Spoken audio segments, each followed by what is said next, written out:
నమస్కారం. లక్ష్మి చెప్పే కథలకు స్వాగతం. వీణులతో వీక్షించటానికి సిద్ధం కండి. ప్రియ సఖులు, ఇప్పుడు మనం ప్రముఖ రచయిత శ్రీ కర్లపాలెం హనుమంతరావు గారు రచించిన డిపాజిట్ అనే ఓ చక్కటి క్రైమ్ కథను విందామండి. ఈ కథ చిత్ర సకుటుంబ మాసపత్రికలో క్రైమ్ కథల పోటీలో బహుమతి పొందిన కథ. ఇక కథ మొదలు పెట్టేస్తున్నానండి. 1 గంట కావస్తోంది. సోమవారాల్లో సాధారణంగా రద్దీ ఉంటుంది. పేరుకే అది కోఆపరేటివ్ బ్యాంక్ అయినా మంచి బిజినెస్ సెంటర్లో ఉన్నందువలన దానికి అన్ని బ్యాంకులకు మళ్ళీనే ఆ వేళ కస్టమర్స్ తాకిడి ఎప్పటికన్నా ఎక్కువగానే ఉంది. లంచ్ టైంకి ఇంకొక పావు గంట ఉందనగా అయ్యర్ మెల్లిగా బ్యాంకు మేనేజర్ క్యాబిన్లోకి వచ్చి కూర్చున్నాడు. బ్రీఫ్ కేసులో నుండి ఒక ఫిక్స్డ్ డిపాజిట్ బాండ్ తీసి బ్యాంకు మేనేజర్ ముందు పెట్టి అన్నాడు, సార్, ఈ బాండ్ ఇవాళ మెచ్యూర్ అవుతుంది. కాస్త తొందరగా డబ్బు ఇప్పించరా? 2 గంటల బండికి చెన్నై పోవాలి. ఇవాళ ఈవినింగే నా వైఫ్కి ఆపరేషన్. ఈ మనీ చాలా అర్జెంట్ అన్నాడు. మేనేజర్ గారు ఆ బాండ్ అందుకుని చూసి, మీరేనా అయ్యర్ అని అడిగాడు. అవును సార్ అంటూ ఐడి కార్డు తీసి చూపించాడు అయ్యర్. బాండ్ వెనక సంతకం తీసుకుని కంప్యూటర్లో వెరిఫై చేసుకుని తృప్తి పడిన తర్వాత, ఓకే, ఒక ½ అన్ అవర్ వెయిట్ చేయండి, క్యాషియర్ లంచ్కి వెళ్ళినట్లున్నాడు, రాగానే అరేంజ్ చేస్తాను అంటూ బాండుతో సహా హాల్లోకి వెళ్ళిపోయాడు మేనేజర్. అద్దాల్లో నుంచి ఆయన ఎవరో ఆఫీసర్కు ఐడి కార్డు చూపించి మాట్లాడుతూ ఉండటం, ఆ ఆఫీసరు మధ్యలో తల ఇటు తిప్పి చూడటం కనిపిస్తూనే ఉంది అయ్యర్కి. మేనేజర్ గారు ఎటో వెళ్ళిపోయాడు, బహుశా లంచ్కేమో. ఇంకొక 30 గంట తర్వాత అటెండర్ వచ్చి, సార్, క్యాష్ రెడీగా ఉంది, అటొచ్చి తీసుకోండి అన్నాడు. అయ్యరు బ్రీఫ్ కేసుతో సహా క్యాష్ కౌంటర్ ముందుకు వెళ్ళి నిలబడ్డాడు.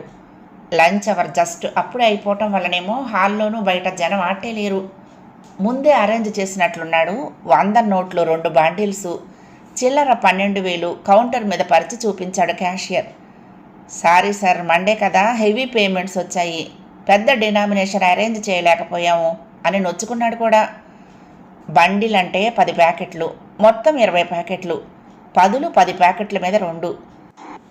చిన్న సూట్ కేసులో సర్దుకోవటం కుదరక సతమతం అవుతున్న అయ్యర్ని చూశాడు. అప్పుడే బయట నుండి వచ్చిన మేనేజర్ గారు, బాలప్ప, ఊరికి అట్లా చూస్తూ నిలబడకపోతే సార్కి మన దగ్గర ఉన్న బ్యాగ్ ఏదైనా ఇవ్వచ్చు కదా అని అరిచాడు. బాలప్ప లోపలికి వెళ్ళి తెచ్చిన బ్యాగులో డబ్బు సర్దుతూ ఉంటే అయ్యర్ మేనేజర్ గారి దగ్గరికి వెళ్ళి థ్యాంక్స్ చెప్పాడు. ఇట్స్ ఆల్ రైట్, ఇందులో నేను చేసింది మాత్రమే ఉంది, ఎవరు మనీ వాళ్ళకి సేఫ్గా చేరేట్టు చూడటమే కదా. యాజ్ ఎ మేనేజర్ నా ప్రైమరీ డ్యూటీ. ఆల్రెడీ 2 o'clock అయింది. ఈ టైంలో ఆటోలు దొరకటం కూడా కష్టమేనే. బాలప్ప, బయట స్టాండులో మన రెడ్డి ఆటో ఉందేమో చూడు, సారుని స్టేషన్లో దిగబెట్టి రమ్మను అని వెళ్ళిపోయాడు మేనేజర్ గారు. అయ్యర్ బ్యాంకు బయటకు వచ్చి రెడీగా ఉన్న ఆటో ఎక్కి కూర్చున్నాడు. ముందే చెప్పి పెట్టిన ఆటో అదేలాగుంది.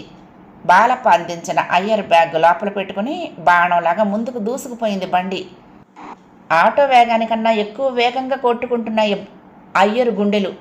2 లక్షల చిల్లర. ఇంత ఈజీగా పని అయిపోతుంది అనుకోలేదు. ఒక్కోసారి అంతే, వెంటనే అయిపోతాయనుకున్న పనులు ఊళ్ళు గడిచినా ఒక పట్టాన తెమలవు.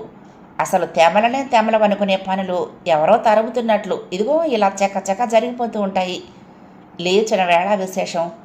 ఎన్నేళ్లు కష్టపడితే ఇంత డబ్బు వచ్చి ఒళ్ళో పడేను. ఒడిలోని క్యాష్ బ్యాగును మరింత ఆబగా దగ్గరకు తీసుకున్నాడు అయ్యర్. అప్పుడు చూశాడు బ్యాగ్ మీద ఆ అమ్మాయి బొమ్మని. ఎక్కడో చూసినట్టుంది ఆ పాప ఫోటో. గుర్తుకొస్తోంది, గోవిందరెడ్డి కూతురు ఫోటో కదూ అది.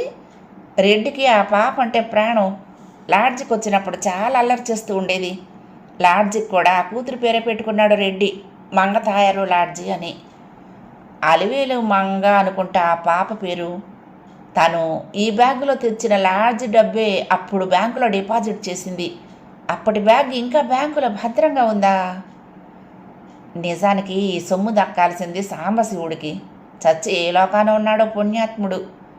అయ్యర్ ఆలోచనలు ఒక్కసారిగా 10 ఏళ్లు వెనక్కి మళ్ళాయి. మంగతాయరు లాడ్జిలో ఆ రోజు అట్టహాసంగా దిగిన చెన్నై చెట్టియార్ తెల్లవారేసరికల్లా బెడ్ మీద శవంగా మారాడు. తెల్లవారుజామున బెడ్ కాఫీ ఇవ్వటానికని వెళ్ళిన తానే ఆ దృశ్యం అందరికన్నా ముందు చూసింది. క్యాష్ కౌంటర్లో పడి నిద్రపోతున్న సాంబశివుణ్ణి లేపి తీసుకొచ్చి చూపించింది కూడా తానే. ఆ తర్వాత పోలీసులు రావటం, విచారణలు, సాంబశివుణ్ణి గుచ్చి ప్రశ్నలు అడగటం, అన్నీ తాను అక్కడక్కడే తచ్చట్లాడుతూ గమనిస్తూనే ఉన్నాడు. అంత గందరగోళంలోనూ సాంబశివుడు తన పేరు బయట పెట్టలేదు. ఎందుకో ఆ మధ్యాహ్నం తెలిసింది. లంచ్ సప్లై చేయటానికని వెళ్ళిన తనను టాయిలెట్లోకి లాక్కెళ్ళి ఈ బ్యాగ్ చేతిలో పెట్టి చెప్పాడు, ఇందులో 50,000 ఉన్నాయి. ఇప్పుడే పోయి పండ్ల బజార్లో ఉన్న కోఆపరేటివ్ బ్యాంకులో డిపాజిట్ చెయ్యి నీ పేరున.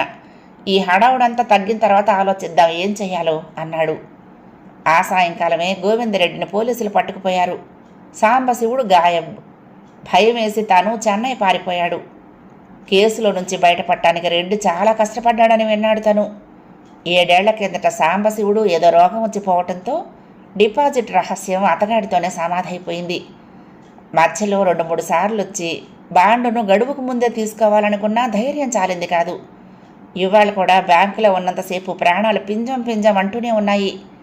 ఆ 7 కొండల వాడి దయ వలన ఏ ఇబ్బంది లేకుండానే పెద్ద మొత్తం చేతిలోకి వచ్చి పడింది. ఈ చిల్లర 12,000 ముందు తిరుపతి వెళ్ళి 7 కొండల వాడి హుండీలో వేస్తే గాని మనశ్శాంతి ఉండదు. ఆటో టకాలుమని ఆగిపోయింది. డ్రైవరు సెల్లో మాట్లాడటానికి ఆపినట్లున్నాడు. మళ్ళీ స్టార్ట్ చేయబోతే ఒక పట్టాన స్టార్ట్ కాలేదు. డ్రైవర్ బండిని ఓ వారకు లాక్కెళ్ళి ఆపి, ఆయిల్ అయిపోయినట్లుంది, ఇక్కడే పెట్రోల్ బంక్, 1 మినిట్ సార్ అంటూ ఓ బాటిల్ తీసుకుని మాయమైపోయాడు. తిరిగి వస్తూ ఓ పోలీస్ ఆయన్ని వెంటబెట్టుకొచ్చాడు. ఆ కానిస్టేబుల్ కూడా ఎక్కంగానే బండి స్టార్ట్ అయ్యింది, ఏ ఆయిల్ పోయకుండానే. ఆటో రైల్వే స్టేషన్ ముందు కాకుండా పోలీస్ స్టేషన్ ముందు ఆగటంతో అయ్యర్కు సీన్ అర్థమైపోయింది. పారిపోవటానికి దారి లేదు. క్యాష్ బ్యాగే కాదు, తన చెయ్యి కూడా కానిస్టేబుల్ చేతిలో ఉంది. మారు మాట్లాడకుండా కానిస్టేబుల్తో పాటు స్టేషన్లోకి వచ్చాడు అయ్యర్. బ్యాంకు మేనేజర్ కూడా అక్కడే ఉన్నాడు. నిన్నెందుకు అరెస్ట్ చేశామో తెలుసా? 10 ఏళ్ల కిందట గోవిందు లాడ్జిలో చెట్టియార్కు కాఫీలో విషం వచ్చి చంపినందుకు చెప్పాడు సిఐ. నో, అబద్ధం, పెద్దగా అరిచాడు అయ్యర్. తనని ఇంకా బ్యాంకులో దొంగతనంగా డబ్బు డిపాజిట్ చేసినందుకు అనుకుంటున్నాడు అయ్యర్ అప్పటిదాకా. మర్డర్ కేసా, యావజ్జీవమో, ఉరిశిక్షో? పెళ్ళాం పిల్లలు గుర్తుకొచ్చారు. చెట్టియార్ చావుకి నాకు ఏ సంబంధం లేదు సార్, బావురుమన్నాడు అయ్యర్. ఏ సంబంధం లేకపోతే ఎందుకురా అట్లా పారిపోయావు అంటూ టప్పుమని లాఠీ జొడిపించాడు సిఐ. ఎంత డబ్బు నీకు ఎక్కడిది బే? ఏం పని చేసి ఇంత సంపాదించింది? దీనికోసమేనా నువ్వు ఆ చెట్టియార్ని చంపావని సాంబశివుడు చచ్చే ముందు స్టేట్మెంట్ ఇచ్చాడ్రా బేవకూఫ్. ఠపా ఠపా ఒట్టి మీద పడుతున్న లాఠీ దెబ్బలకు అయ్యర్ కళ్ళు బైర్లు కమ్మాయి. పోలీసు వాళ్ళ మర్యాదలు ఎలా ఉంటాయో మొదటిసారి తెలిసొచ్చింది అయ్యర్కి. అట్లా ఎందుకన్నాడో తెలియదు. సార్, సత్య ప్రామాణికంగా చెప్తున్నా సార్, చెట్టియార్ చావుకి నాకు ఎలాంటి లింకు లేదు సార్. నా పిల్లల మీద ఒట్టేసి చెబుతున్నా. కావాలంటే ఈ డబ్బంతా తీసేసుకోండి సార్, నన్ను ఒక్కసారికి వదిలేయండి సార్ అన్నాడు. మరట్లా రాసిస్తావువే అడిగాడు సిఐ సీరియస్గా మరొక దెబ్బేస్తూ. తాలూపాడు అయ్యర్. బ్యాంకు మేనేజర్ అప్పటికే తయారు చేసి ఉంచిన పేపర్ల మీద గుడ్డిగా సంతకం చేశాడు కూడా. అయ్యర్ను బయటకు తీసుకుపోయి వచ్చిన ఆటోలోనే కొదేసిపోయాడు కానిస్టేబుల్. దారిలో అన్నాడు ఆటో డ్రైవర్, అయ్యర్ అంకుల్, నన్ను గుర్తుపట్టారా? నేను సాంబశివుడి కొడుకుని శ్రీనివాసుని. గోవిందరెడ్డి కూతురుతో కలిసి లాడ్జిలో ఆడుకోవటానికి వస్తూ ఉండేవాణ్ణి. మా అయ్య నువ్వు కలిసి చేసిన వెధవ పని నాకు తెలుసు. అయ్య చెప్పాడు చచ్చిపోయే ముందు, మీరిద్దరూ చేసిన గలీజు పనికి గోవిందరెడ్డి జైలు పాలయ్యాడు. కేసు నుంచి బయటపడడానికి బోలెడంత ఖర్చయింది. ఆ అవమానంతో ఆయన ఎక్కువ కాలం బతకలా అంటూ ఉండగానే ఓ పాతకాలం బిల్డింగ్ ముందు ఆటో ఆగింది. రెడ్డి కూతురు మంగతాయారుండేది ఈ అనాథ శరణాలయంలోనే. దానికి తండ్రిని ఎట్లాగూ తెచ్చేయలేము. వాళ్ళ నాయన సొమ్ములో కొంతైనా ఇప్పిస్తే ఏదో మంచి కాలేజీలో చేరి ఓ దారి చూసుకుంటుందని నేనే ఈ ఎత్తు ఎత్తా దాని స్నేహితుడిగా. ఇవాళ డిపాజిట్ మెచ్యూర్ అవుతుందని నాకు తెలుసు. Bank sir, CI sir cooperation వలన ఈ ఆపరేషన్ సక్సెస్ అయ్యింది. దిగంకుల్, నీ చేత్తోనే మన తాయారుకి డబ్బిచ్చి సారీ చెప్తే బాగుంటుంది అంటూ సిఐ సార్ ఇచ్చిన డబ్బు సంచిని తీసుకుని బండి దిగాడు ఆటో డ్రైవర్ శ్రీనివాసులు. కథ సమాప్తం. ప్రియ సఖులు, ఈ కథ మీకు నచ్చితే తప్పకుండా లైక్ చేయండి, షేర్ చేయండి, కామెంట్ చేయండి, సబ్స్క్రైబ్ చేసుకుని నన్ను ఎంకరేజ్ చేయండి. ఉంటానండి. ప్రేమతో లక్ష్మి, కృష్ణా తీరం దుర్గమ్మ సన్నిధానం. నమస్తే.